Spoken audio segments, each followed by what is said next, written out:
E temos novidade no Vasco, não é isso? Temos. Então tá bom. Fala, Rodrigo Machado. Bom, é isso, Azevedo. O Vasco fez proposta pelo zagueiro uruguaio Maurício Lemos, do Atlético Mineiro. Ele é o antigo alvo da direção vascaína e agora vira uma prioridade neste momento. A oferta ao clube mineiro foi de empréstimo até o fim da atual temporada. O Maurício Lemos foi alvo do Vasco no meio do ano, mas as tratativas não avançaram. Agora o Vasco aguarda a definição do zagueiro, que tem contrato com o Galo até o fim da atual temporada. E o clube carioca sabe que tem a concorrência de 2 clubes da Série A do Brasileirão, além do Peñarol do Uruguai, que deseja contratar o jogador.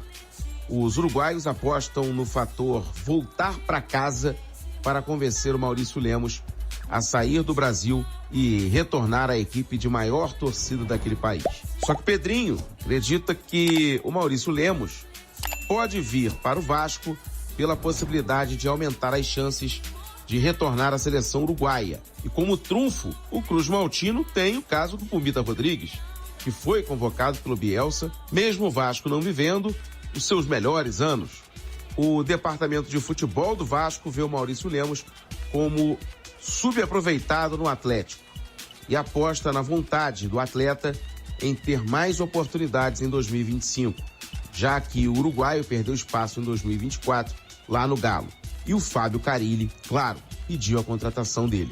Lembrando que o Maurício Lemos, pelo Atlético no ano passado, foi titular em 37 dos 42 jogos do Galo. E só lembrando que o Balbuena, lembra dele, do Corinthians? Lembra. Também tem negociações com o Vasco. E a ideia é que um dos dois venha reforçar o setor defensivo Cruz Maltino. Beleza, agora tem também o Tietê anunciado oficialmente, é isso, né, Rodrigo? Bem, Azevedo, só pra gente não deixar passar batido, né? O Vasco anunciou agora há pouco, por volta de 11h30, a contratação do Tietê, que a gente já mencionou amplamente ontem nos comentários. Já tinha assinado o contrato, já estava tudo certo, se apresentou ontem, inclusive, com o restante do elenco, mas só hoje o Vasco anunciou de maneira oficial e ainda teremos a coletiva de apresentação do Tietê, se é que ele precisa ser apresentado, mas é isso, só pra gente não deixar passar batido aqui. Beleza, Azevedo? Beleza, sim. Valeu, Rodrigo Machado. Bom, o Vasco aí se reforçando. Tietê não é novidade, mas de qualquer forma o anúncio oficial sempre precisa ser colocado como notícia, né? Mas é um time que vem tentando ser encorpado aí pelo Pedrinho, né, o Vitor? Precisa de um zagueiro para ser titular ao lado do João Vitor. O Vasco já trouxe 2 zagueiros, o Lucas Oliveira e o Lucas Freitas, mas para mim nenhum dos dois tem essa capacidade de já chegar assumindo a condição de titular numa posição tão importante e que fez o Vasco sofrer tanto no ano passado. O Vasco ficou ali revezando Maicon, Léo, Maicon, e o melhor era sempre o que estava no banco. O que teve um mínimo de sequência, embora não tenha feito uma grande temporada, foi o João Vitor. E o João Vitor a gente sabe que tem potencial sim para ser esse titular. Agora, precisa de um cara que tenha um mínimo de qualidade para jogar ao lado dele. Quando você faz uma dupla de zaga com um zagueiro de qualidade, você tende a subir o seu futebol e o João Vitor precisa desse cara para chegar ao potencial que a gente imagina que ele tem, principalmente pelo valor que ele foi comprado, né? O João Vitor foi um zagueiro caro.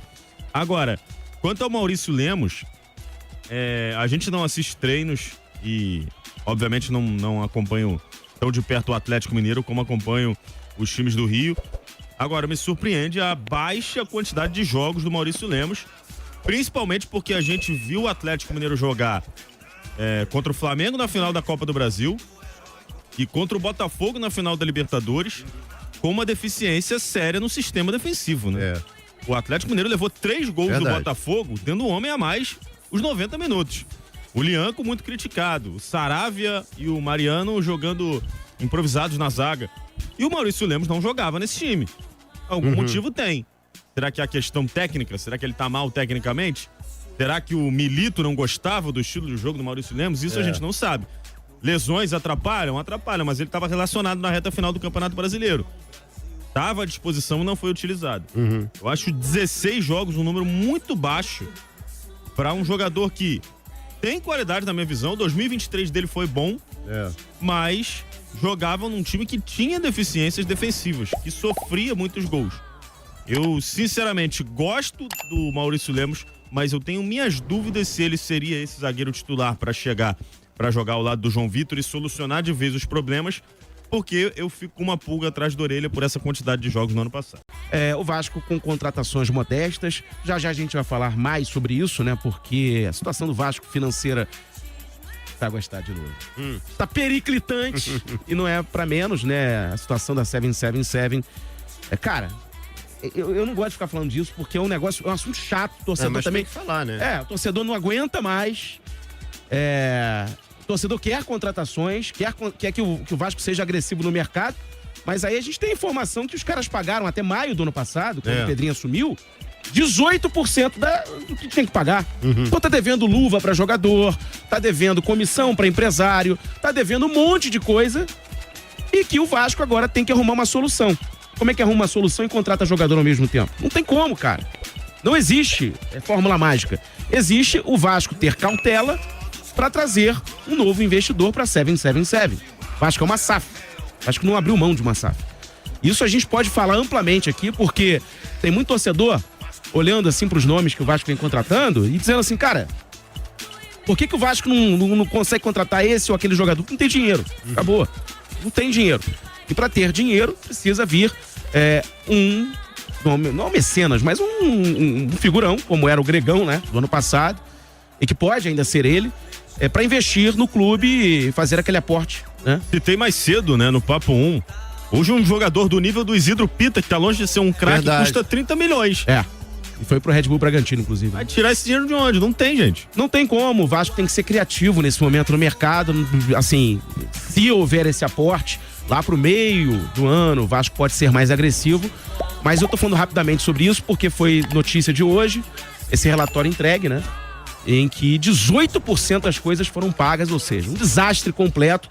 E isso é culpa da gestão do Clube Associativo Vasco da Gama anterior, tá? Não é do Pedrinho. O Pedrinho tá tentando arrumar uma solução para isso tudo.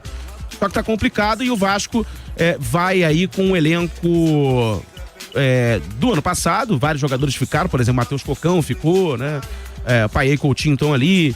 E, enfim, mas se livrou dos zagueiros, que era um pauta constante aqui do noticiário do Breno Monsef, né? Tanto o Maicon quanto o Léo Pelé foram zagueiros assim que não renderam bem com a camisa do Vasco, ou renderam durante um tempo, depois não.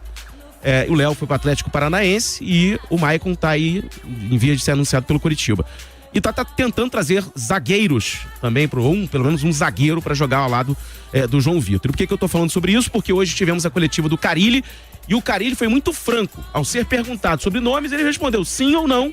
A gente está negociando ou não está negociando. E eu vou começar a chamar já o Fábio Carille para primeiro saber, entender dele o porquê da escolha pelo Vasco da Gama, porque ele falou que houve propostas do mundo árabe, ele estava inclinado a sair do Brasil depois de deixar o Santos. E aí ele vai falar sobre isso aqui. Ele estava acompanhando a entrevista do Paulinho e ele falou com alguns jornalistas que a ideia é continuar jogando no 4-2-3-1. Aliás, amanhã a gente vai trazer até mais falas dele, porque ele é questionado sobre essa questão dele ser retranqueiro. É um cara que não gosta muito de jogar pra frente, ele explica um pouco sobre isso.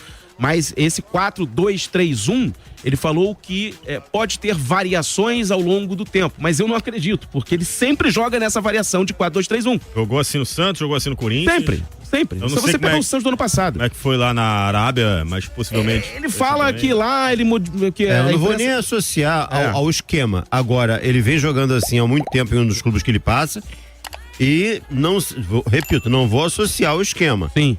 Mas ele vem sendo muito criticado em todos os trabalhos. Então, vamos lá.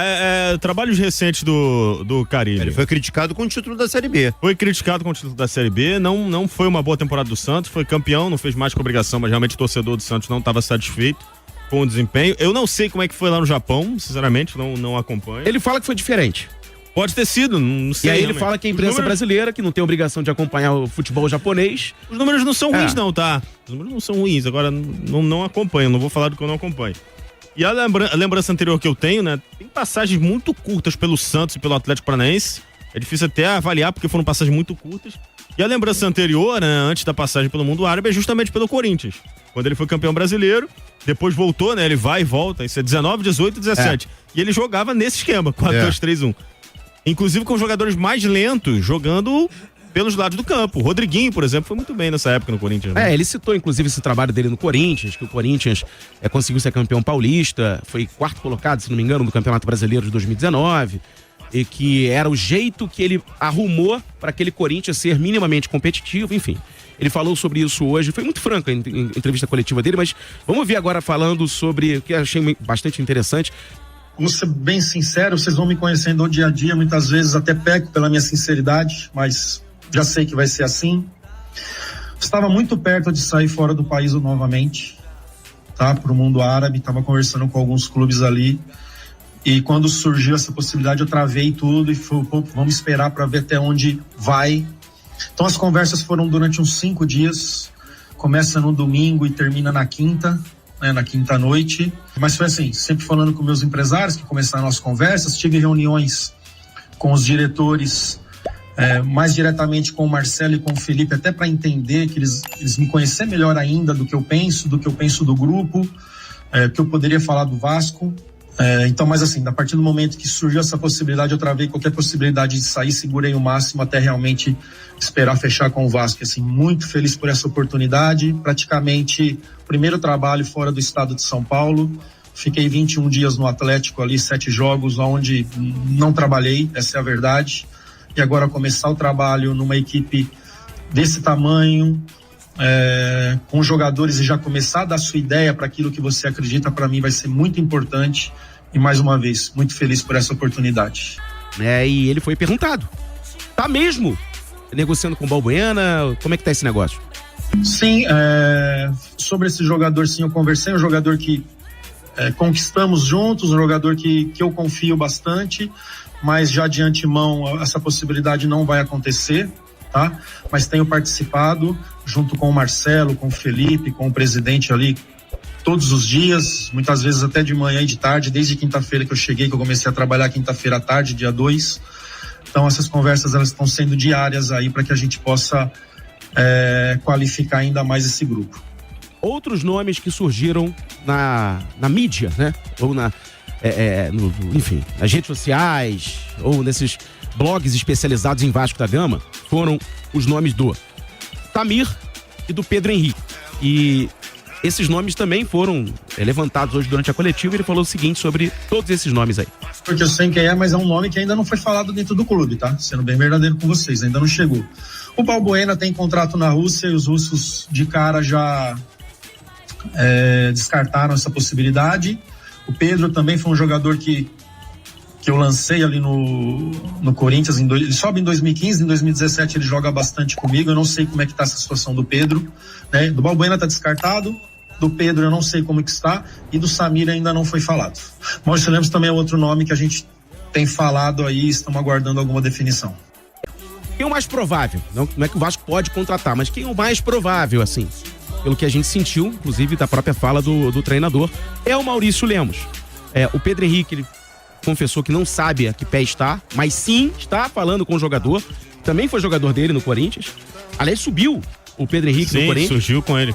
E o Samir, que ele falou no início, depois ele reitera o negócio, é um nome que não foi falado internamente. Então, Samir, que está na Europa, que foi revelado pelo Flamengo, é o jogador que não foi especulado dentro do Vasco, pelo menos aí na fala do técnico Fábio Carilli. E por fim, quais reforços o Vasco precisa para a temporada? A gente já sabe que tem um zagueiro, mas o que mais o Vasco precisa para ir bem em 2025?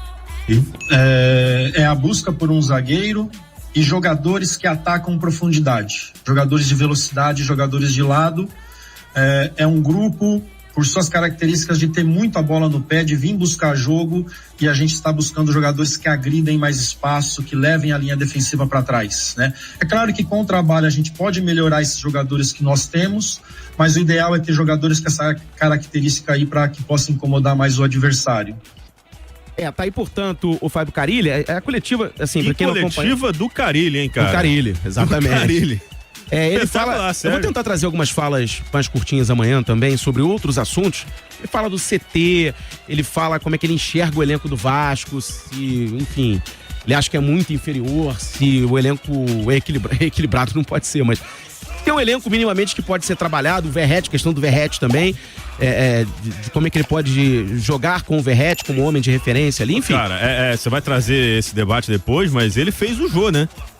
Então. O Jô foi campeão brasileiro com ele. Ele tem cita o Jô na coletiva. Tem características muito semelhantes. Mas assim, o Fábio Carille tá chegando, tem muito torcedor do Vasco com o pé atrás, dizendo que vai ser um retranqueiro, que vai jogar com 5 volantes no meio de campo, é assim. E os volantes do Vasco são bons, né?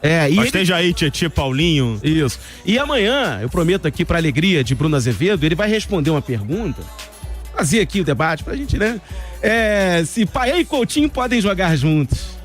Nunca foi perguntado antes, pra nenhum treinador. É sério que a gente vai entrar em 2025 com essa pergunta? Vai. Paê continuou, o Coutinho também? Isso. Mas já não foi respondido, já não foi mostrado. Foi respondido por outros treinadores, não pelo novo treinador. E tem outra situação também. Mas o futebol é original, né? Você acha que Paê e Coutinho não... E tem outra situação nas redes sociais, né? Eu tô vendo muitos influencers do Vasco comentando da situação física de Matheus Cocão. Você viu a imagem dele chegando no CT? A foto, assim, a gente vê por uma foto. Não, eu vi vídeo. o vídeo, Ele aparenta estar um pouquinho fora de forma. E aí muita gente, tem que multar ele. O cara tava de férias. Peraí, o cara tava de férias, maluco. Galera então, chata assim, também, né? Porque o jogador, tá muito acima. O jogador de futebol, ele treina muito e, consequentemente, come muito. E aí, às vezes, nas férias, ele não tem a mesma estrutura de treino que ele tem no clube. Ele não perde a caloria que ele perde durante o tempo que ele tá trabalhando. Faça como o Paê, por exemplo. O Paê, na virada de 23 para 24, ele voltou fininho. Isso. Mas aí, provavelmente, ele fez um investimento muito grande para chegar em forma como ele chegou. Nem todos os jogadores fazem isso.